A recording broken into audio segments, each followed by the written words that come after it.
అందరికీ నమస్కారం. ఈరోజు ఇలాంటి దుస్థితి వచ్చిందని చెప్పి ఎప్పుడూ అనుకోలేదు. తిరుమల తిరుపతి దేవస్థానం తాలూకా దాని యొక్క పవిత్రతను కాపాడటం కోసం ఇన్ని పూజలు ఇన్ని కార్యక్రమం చేయాల్సిన పరిస్థితి ఏర్పడింది. ఇది ఒక్క చంద్రబాబు నాయుడు గారి వల్లే సాధ్యం. ఎందుకంటే చంద్రబాబు నాయుడు గారు వచ్చిన దగ్గర నుంచి ఈ యొక్క కుటిల రాజకీయాలతోనే కాకుండా కొత్తగా ఈ యొక్క ప్రభుత్వం ఏర్పడిన తర్వాత కొత్తగా దేవుణ్ణి కూడాను అడ్డుపెట్టుకుని నీచ రాజకీయాలకి తలపడుతున్నారు. ఆయన ఈ మాట ఎందుకు అంటున్నామంటే, ఆయన ఏదైనా సాధించాలి, ఏదైనా అనుకున్నది చెయ్యాలనుకుంటే అది ఎవరినైనా సరే అడ్డు పెట్టుకుంటారు. దేవుడు అన్నా కానీ భయం లేకుండా ఆయన అలా ప్రవర్తించడం జరుగుతుంది.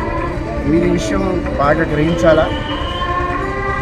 బిఆర్ నాయుడు అనే వ్యక్తి, ఈరోజు టీటీడీ చైర్మన్ బిఆర్ నాయుడు గారు అనే వ్యక్తి, ఆయన ఒక స్త్రీతో ఉన్నటువంటి ఒక సంఘం అంటే పరాయి స్త్రీతో అంటే భారీగా పరాయి స్త్రీతో ఉన్నటువంటి యొక్క వీడియోలు కానీ లేదంటే ఫోటోలతో కానీ అవన్నీ కూడా సోషల్ మీడియాలో చాలా వైరల్ అయినా సరే ఈ తిరుమల అంటే మిగతా చోట్ల ఎలా ఉన్నా ఏది జరిగినా ఎలా చేసినా కానీ తిరుమల తిరుపతి దేవస్థానం అనేది చాలా పవిత్రమైనది. ఆ పవిత్రతను కాపాడాల్సింది పోయి ఈ అపవిత్రమైనటువంటి కల్పితమైనటువంటి యొక్క బిఆర్ నాయుడు గారు గురించి తెలిసిన తర్వాత కూడాను చంద్రబాబు నాయుడు గారు ఇంకా అతన్ని కొనసాగించడంలో ఆయన యొక్క ఉద్దేశం ఏంటి?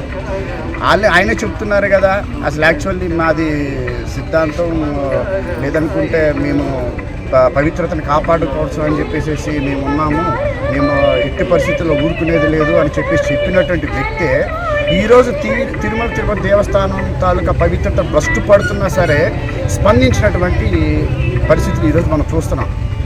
గతంలో ఒక నెల రోజుల క్రితం నుంచి జరిగినటువంటి దానిలో చూసుకున్నట్లయితే ఆయనతో బిఆర్ నాయుడు గారి యొక్క రాసలీలలో ఆయన పరాయి స్త్రీతో ఉన్నటువంటి యొక్క వీడియోస్ కానీ ఫొటోస్ కానీ సోషల్ మీడియాలో భారీగా వైరల్ అయినాయి.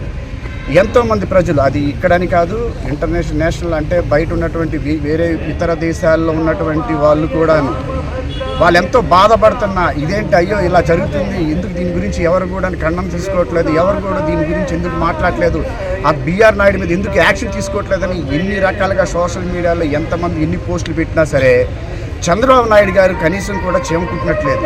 అంటే ఏంటంటే చంద్రబాబు గారు ఏం సందేశిస్తున్నారు దీన్ని బట్టి? బిఆర్ నాయుడు లాంటి వ్యక్తులు ఆయన చేసినటువంటి పాపం, ఆయన చేసినటువంటి పనులు, అరే బాబు మీరు ఎన్నైనా చేయండి, ఎన్ని పాపాలు, మీరు 10 మందితో ఉండండి, లేదంటే మీరు ఎన్ని పాపాలైనా చేయండి, మీరు ఎన్ని పాపాలు చేసినా కానీ నేను మిమ్మల్ని ఎవరు ఏం చేయలేరు ఒక సందేశాన్ని ఏమైనా ఇస్తున్నారా?